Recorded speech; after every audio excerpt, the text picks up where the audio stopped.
Europe 1, bonjour.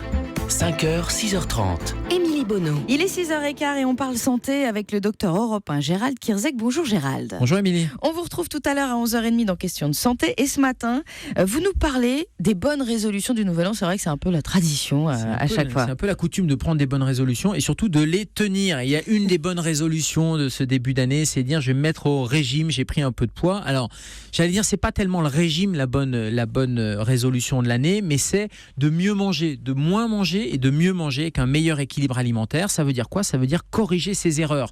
Alors c'est bien parce que ça va être le déclencheur finalement, et pour qu'on puisse tenir sur le long terme, il faut que ça soit réaliste. Ça veut dire quoi ? Ça veut dire qu'il va falloir équilibrer entre les entrées et les sorties, entre les entrées alimentaires, donc on va décider de moins manger, et puis les sorties, c'est quoi ? C'est l'exercice physique. Le sport ne fait pas maigrir, mais en revanche ça aide à tenir, puis en plus c'est motivant. Et pour bien le réussir, ce régime d'après-fête, quelques conseils. Ce régime ou ce rééquilibrage, allez, règle 1, on va supprimer les mauvaises graisses. En plus, ça tombe bien, comme vous avez pris beaucoup de viande, de plats en sauce, éventuellement de gâteaux, vous êtes un peu à saturation. Donc là, ça va être l'occasion justement de dire, allez, je fais un peu le tri, je diminue les mauvaises graisses, je vais plutôt prendre des viandes qui sont des viandes blanches, je vais cuire un peu différemment à la vapeur, par exemple, ou en papillote. Tout ça, ça permet de diminuer aussi le gras. Et puis, je vais cuisiner avec de l'huile d'olive. Ça, c'est excellent. Règle numéro 2, c'est l'équilibre alimentaire, justement. Donc, ça veut dire qu'il faut faire 3 repas par jour, éviter d'aller grignoter entre les repas. Et puis, allez, si on peut alléger le soir, notamment en évitant les féculents, c'est pas mal. Et si justement on a un creux, on fait quoi pour tenir ?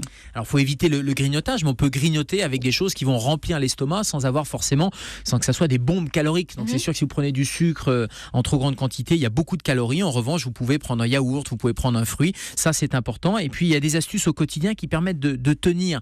Et l'idée pour tenir, c'est de ne pas se priver. Parce que si vous vous privez, le corps, il va réagir et il va compenser et vous allez avoir des fringales. Donc, il faut aussi faire les courses quand vous avez l'estomac plein. C'est un peu bête, Émilie, comme truc, mais si vous y allez avec l'estomac vide, vous allez tendance à prendre exactement, ou même le conscient, la faim tout simplement, vous allez vous servir dans les rayons. Donc tout ça, c'est important. Et puis l'activité physique, ça c'est important parce que c'est un cercle vertueux que vous allez enclencher pour 2017. Merci docteur Kierzek, on vous retrouve tout à l'heure à 11h30 dans Question de santé.